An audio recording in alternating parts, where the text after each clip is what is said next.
Olá, que a paz de Jesus esteja conosco. Iniciamos agora o programa Espiritismo em Ação. Hoje iremos falar sobre uma das maiores necessidades do espírito, alcançar a pureza de coração. O tema do nosso programa é Bem-aventurados os que têm puro coração. E para conversar conosco, convidamos Sérgio Gomes, do Centro Espírita Caminheiros de Jesus. Seja bem-vindo, Sérgio. Obrigado. Sérgio, nós vamos tratar hoje de uma das bem-aventuranças trazidas pelo Cristo. Em que contexto essas bem-aventuranças foram recomendadas por ele?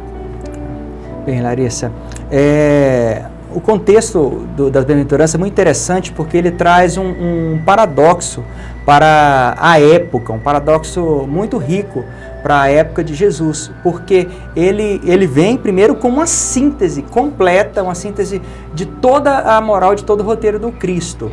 Mahatma Gandhi nos diz que se toda a literatura espiritual fosse suprimida, se não suprimisse as bem-aventuranças, nada estaria perdido. Por que ele fala isso? Porque ela traz um contexto riquíssimo e um contraste, aparentemente, quando você olha apenas a primeira parte das bem-aventuranças, um contraste que vem mostrar a diferença que existe entre olhar o mundo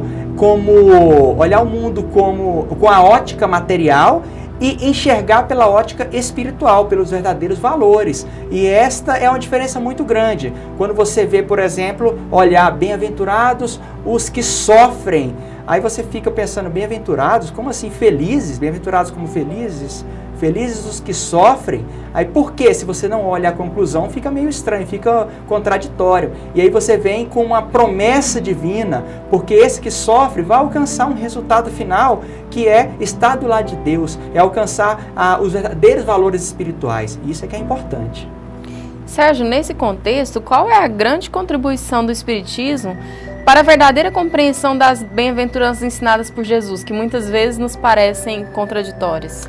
Parece mesmo contraditória a ideia. E o Espiritismo ele vem explicar o porquê que Jesus usou termos que às vezes nos parecem estranhos. Um exemplo, bem-aventurados os aflitos. Como assim ser feliz?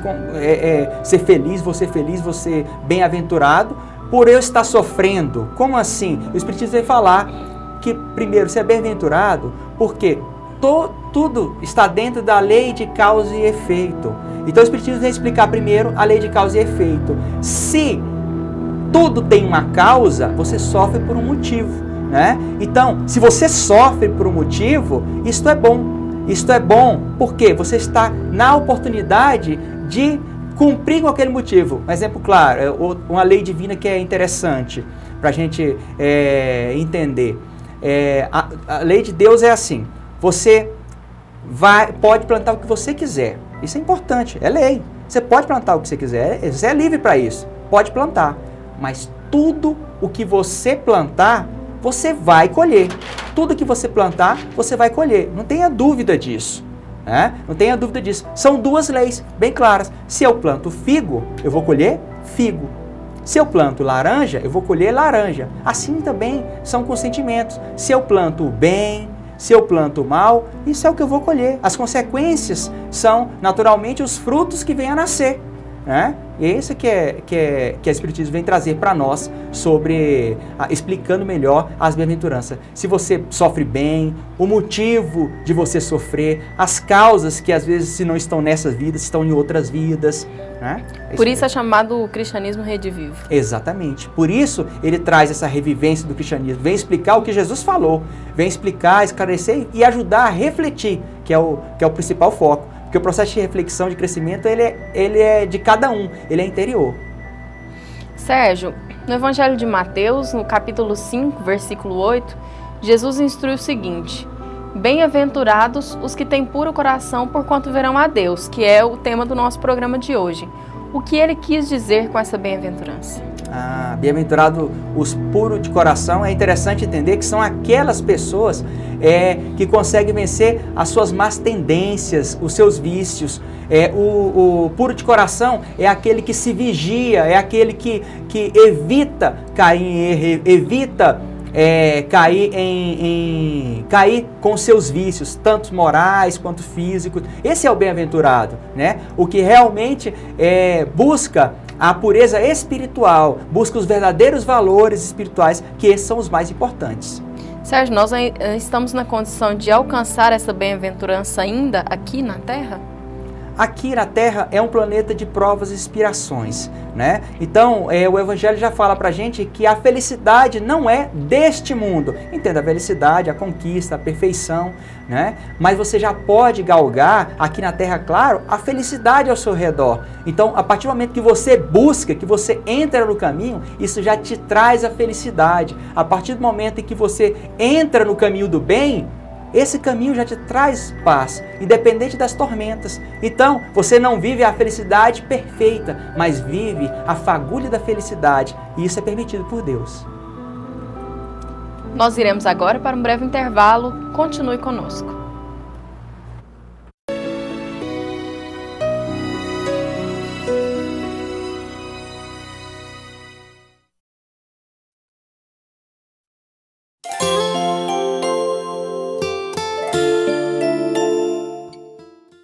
O Espiritismo vem trazer uma nova luz, mostrando que todos nós temos responsabilidade pelos nossos atos, inclusive justificando e esclarecendo que o momento das dores, do sofrimento, não estão vinculados obrigatoriamente à vida de hoje.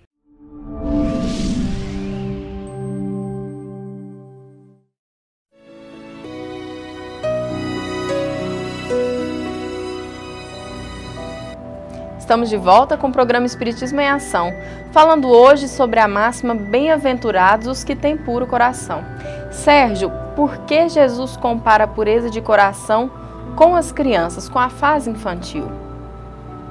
Bom, a questão da criança, de você ter a ideia a criança, não é a criança na essência da infância como a gente está vendo agora, né? Ele compara a criança como o ser que se assemelha a ela, porque a criança não teve tempo ainda de expressar as suas reminiscências do passado. Estamos vendo a criança agora, né, naturalmente, como um ser que já esteve em outras vidas, que tem outros valores de outras vidas, outras responsabilidades, resquícios do passado, mas não teve tempo de expressar. Né? Até mesmo que às vezes não consolidou sua encarnação e ela não ainda está demonstrando ainda todos os vícios do passado, as tendências do passado naturais, né? Que isso está iminente, está arraigado no espírito, né? Então ele compara a aparente candura, a aparente doçura que a gente nota na criança. A criança, então, tem essa ideia de doçura, a inocência, a humildade, valores que a todos nós são importantes. Então, no momento que a gente olha para uma criança, nós enxergamos uma criança como um ser carente de amor, carente de afeto, carente de carinho, carente principalmente de direcionamento, né? Direcionamento e de atenção. Então, felizes desses que se assemelham a crianças, porque se mostram realmente carentes do afeto do Cristo, carentes do amparo de Deus, carentes de alguém que o guie, mas por um caminho verdadeiro, né? E esse caminho verdadeiro é galgado por nós mesmos. Então ele tem que ser como criança, porque ele tem que se predispor facilmente. Exato, né? Ou seja, se predispor, ele tem que se descascar, vamos colocar esse termo, né? Descascar dos seus orgulhos, da sua vaidade, de achar que não precisa de alguém para auxiliar. Então ele precisa desse amparo, ele se mostra, né? Eu não sou perfeito, se mostra não perfeito, mas não aceita por si só, mas se mostra também que tem muito a aprender. Então este é o caminho, né, que o Jesus traça para a gente. Compara com uma criança, como alguém que tem muito a alcançar, muito a aprender, né? Então feliz daqueles que se dispõem com essa humildade, feliz daqueles que se dispõem como uma criança, que não tem medo do ridículo. Na verdade ele quer aprender brincando, aprendendo leve, aprender com leveza, que nós temos a mania de só aprender quando realmente vem o sofrimento, quando dói. Aí a gente busca alguma coisa, aí a gente vai atrás, né, do amparo, né? Então a gente tem que ir atrás realmente antes do sofrimento. Isso é que é importante. Sofrimento é uma bênção. Melhor se a gente se predispor antes, porque o sofrimento fica mais leve, né? No mundo em que naturalmente todos sofremos, já que é um mundo de provas e expiações, todos sofremos, não é verdade? Sofre menos quem enxerga o sofrimento como uma bênção, como uma oportunidade e é humilde para aceitar. Está se limpando para receber o que há de bom, não é, Sérgio? Para conquistar o que realmente há de bom, não é? Exatamente, né? A velha história daquele que esvazia o seu copo, não é verdade? Esvaziar o copo é o quê? Está cheio de impureza, está cheio de valores negativos, de crenças, e não para refletir. Mas não para refletir porque está sempre pensando nisso como algo real, algo concreto, né? Então, o momento que a gente para, reflete, retira coisas crendices, coisas que a gente acredita que são muito importantes e transforma, né? Nós estamos falando da bem-aventurança e dos valores. A bem-aventurança veio com esse choque, né? De enfrentar os valores materiais. Porque a pessoa, quando ela vê os valores materiais como objetivo da vida dela, né? Como um verdadeiro sentido da vida dela, ela está apostando em algo que é insuficiente. É algo que não vai trazer a consolidação da felicidade, como a gente já vê vários casos de pessoas que são aparentemente felizes, mas que no fundo sentem um isolamento, sentem uma solidão, sentem uma tristeza, sentem a distância, né? E aí, a partir do momento em que ela realmente enfrenta isso daí, porque enxerga o mais importante são os valores espirituais e começa a trocar, né? Aí realmente ela começa a alcançar o que é importante na vida dela. Sérgio, essa pureza, ela está apenas nas ações? Basta a gente tentar camuflar uma ação de pureza ou purificar o corpo, né? Assim como nos mostra o Evangelho. O que o pensamento enfermiço pode provocar em quem o cultiva? Bom, Larissa, a pureza de coração, pelo que a gente já vê, ela começa pelo pensamento, pelas ações, pelo que a gente sente, né? Porque a gente só expressa o que a gente sente, né? A ação efetiva em si é só a expressão do que está passando dentro de nós. O mais importante aí é transformar o que existe dentro de nós, os valores que estão arraigados no nosso coração. Nós temos a mania de achar que o que é importante é o que a gente mostra para o outro. E a gente fica como se enganando, achando que enganar os outros é se enganar. Quando fala assim, não adianta, porque o que você sente não engana a Deus. É mais ou menos assim, o que você sente não engana a sua consciência, porque você sabe lá no íntimo que essa ação é errada. Você usa escusa, desculpas, usa diversos subterfúgios para falar que eu faço isso, é por esse motivo, porque é bom, né? Mas eu sempre falo como é que você encontra então esses valores e os enfrenta? Eu sempre falo assim, é muito fácil, basta partir do princípio de você acreditar que não é só porque você gosta que quer dizer que é correto. Eu gosto de uma bebida, certo? Mas isso te faz mal, isso tem consequência, uma série de questões que é para um outro momento de discussão. Mas então você tem que começar a reavaliar, não é corta, é reavalia. Reavalia em si mesmo, reavalia dentro de si, né? Isso aí pode ser que eu goste agora, mas só porque eu gosto quer dizer que é bom? Né? Quando você começa a transformar todos os seus valores, começa a olhar para todos os seus valores, todos os valores, a partir dessa ótica, olha, eu gosto de falar mal do outro, isso é uma maledicência, falar mal do outro, mas só porque eu gosto não quer dizer que é uma coisa boa. Então eu tenho que começar a me vigiar, eu tenho que começar a olhar para dentro de mim, né? Aí sim eu vou alcançar a verdadeira pureza. A verdadeira pureza não é só no que é mostrado, mas é no que eu sinto. Você falou sobre externalizar as nossas características e aquilo que nós pensamos e sentimos. Nesse sentido, Sérgio, o que é o escândalo explicitado no Evangelho segundo o Espiritismo, já dito por Jesus e explicado pelos Espíritos e por Kardec depois? Sim.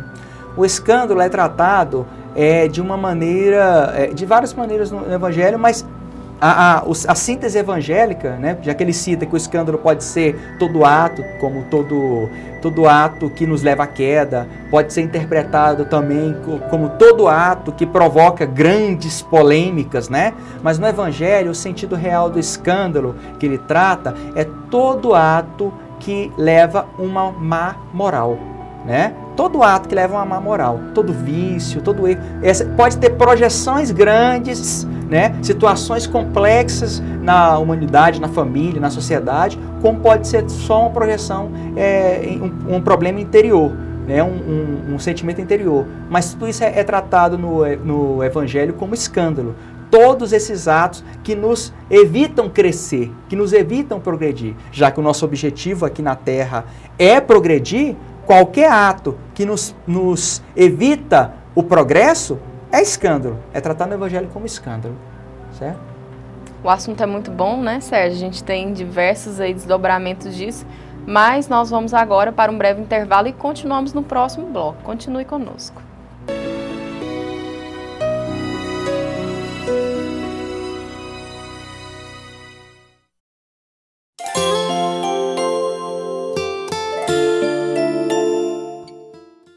O Espiritismo vem trazer uma nova luz, mostrando que todos nós temos responsabilidade pelos nossos atos, inclusive justificando e esclarecendo que o momento das dores, do sofrimento, não estão vinculados obrigatoriamente à vida de hoje.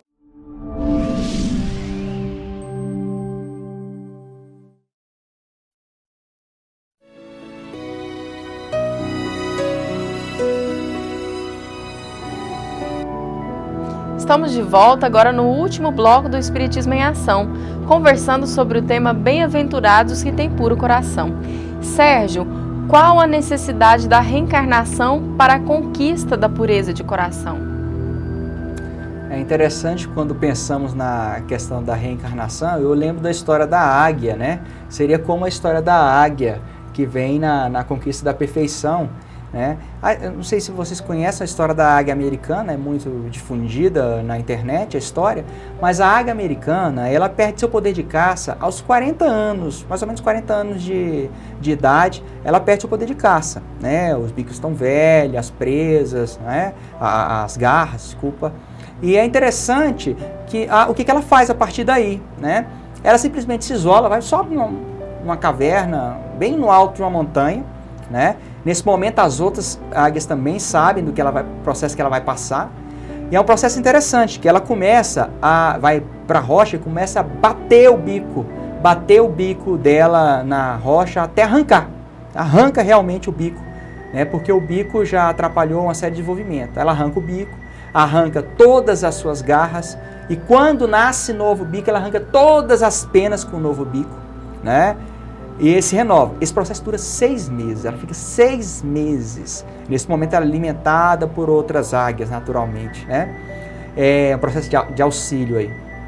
E aí depois que ela faz isso, ela consegue caçar por mais 40 anos. E se ela não fizer isso, ela simplesmente acaba o seu poder de caça, acaba naturalmente a sua vida, né? Como podemos entender. Então, o processo de reencarnação é mais ou menos o processo doloroso em que você tem que voltar para resgatar, né? A gente entende assim que o primeiro com as bem-aventuranças, que o processo da águia seria o sofrimento necessário para você galgar uma nova expectativa, galgar tempo de vida, galgar renovação, uma interpretação para a gente entender, né? E o processo da reencarnação seria também o resgate, às vezes doloroso,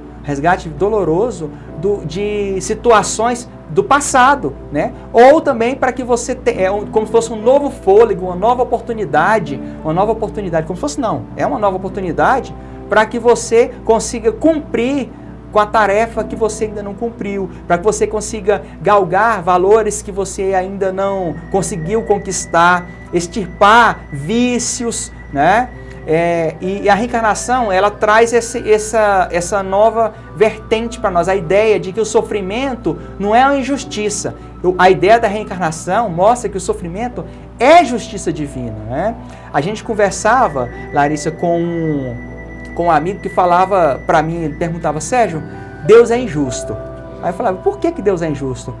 Com pessoas que sofrem tanto e outras que têm tantas coisas, Deus é injusto. Eu falei, olha, sem considerar a reencarnação, eu não tenho como pensar diferente. Então, sem considerar a reencarnação, eu concordaria com você. O que acontece é que com reencarnação, a gente volta à ideia da justiça com clareza, e com mais clareza ainda, né? Porque a gente enxerga que pessoas que cometeram atos, ou comprometeram o seu corpo, comprometeram o seu organismo com vícios, problemas, comprometeram a língua com más falas, vêm com consequências naturalmente em uma outra vida, né? E a reencarnação, ela mostra pra gente, associada à bem-aventurança, que esse sofrimento de agora, entendeu? É importante, porque você está quitando débitos do passado, você devia para a providência divina, e a reencarnação te abençoa com a oportunidade de sofrer para quitar esse débito com a providência divina. Isso não é castigo, sabe?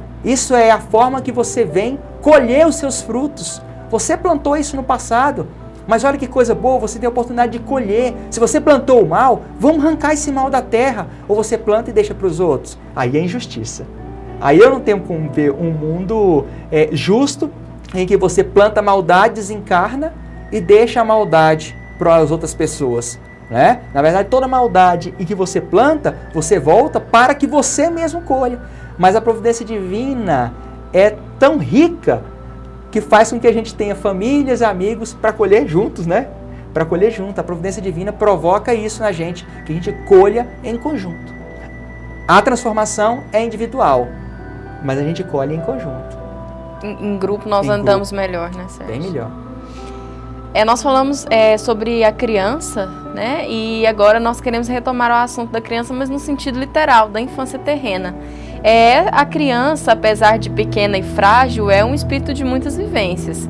Como ensinar às crianças, desde cedo, o cultivo de virtudes como a pureza e a simplicidade de coração? Essa pergunta é a melhor de todas, que fala do processo de educação, de transformação moral, né? Olha que interessante, né? Se você fala alguma coisa, mostra, explica para a criança, ela pode ter uma percepção. Mas se você a vivencia, naturalmente o exemplo é outro, né? A gente vê muito claro, a criança caminha como o pai, tem o sotaque do pai, tem o sotaque da mãe. Por que isso?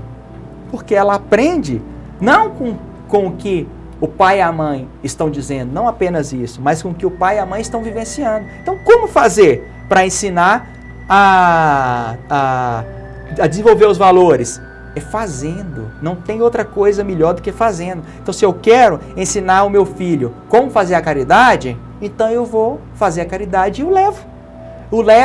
Mas eu tenho que levá-lo e ensiná-lo a fazer a caridade. Eu não posso fazer por ele, né? Não posso fazer por ele. Que ato de caridade é ajudar a descobrir com ele que ato de caridade ele pode fazer. No Evangelho tem um exemplo interessante de uma mãezinha que sai, né, no infortúnios oculto, ela sai de lar em lar, é uma pessoa de condição, né, na história, e ela sai nos lares amparando, eles chamam ela de o anjo da caridade, né?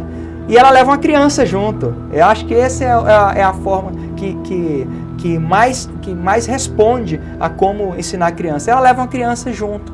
Aí que criança é essa? O que ela está fazendo ali? Ela faz a caridade, a mãe, e a criança fica tentando fazer a caridade. Ela fala, o que vai adiantar eu te dar o remédio, o alimento, para você passar para outra? Na verdade, fui eu que fiz a caridade. E explica para ela, e como é que você pode fazer a caridade? Aí ela fala, por que você não aprende a costurar? Se você aprender a costurar, você vai dar algo que é seu para o próximo. Olha que exemplo que essa mãe dá. Essa mãe vai lá, faz a caridade, vai lá com uma criança e depois, quando a criança desperta para fazer algo, ela fala, tudo bem, mas para você fazer a caridade, você tem que dar de algo que é seu, esforço seu, valor seu, o que for, mas tem que ser do seu. Senão, você é o que terei feito a caridade. Não é? Sérgio, o homem na Terra, ele está destinado ao mal? Aqueles que hoje estão em caminhos errados, tortuosos, um dia estarão na condição de conquistar a pureza de coração?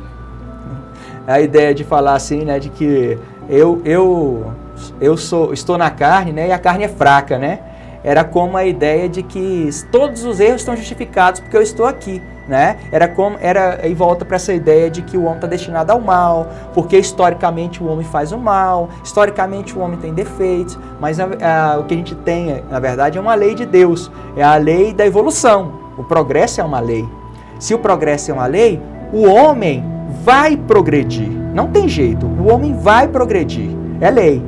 O problema é que quando e como ele pode escolher. Ele pode escolher quando e como ele pode progredir. Esse é o seu livre-arbítrio. Está aí o seu livre-arbítrio. Muito bem, nós agradecemos a presença do Sérgio conosco hoje e recomendamos a você, telespectador, que quiser saber mais sobre as atividades da Casa Espírita, acesse o site ocentroespírita.com. Desejamos uma boa semana a todos, muita paz.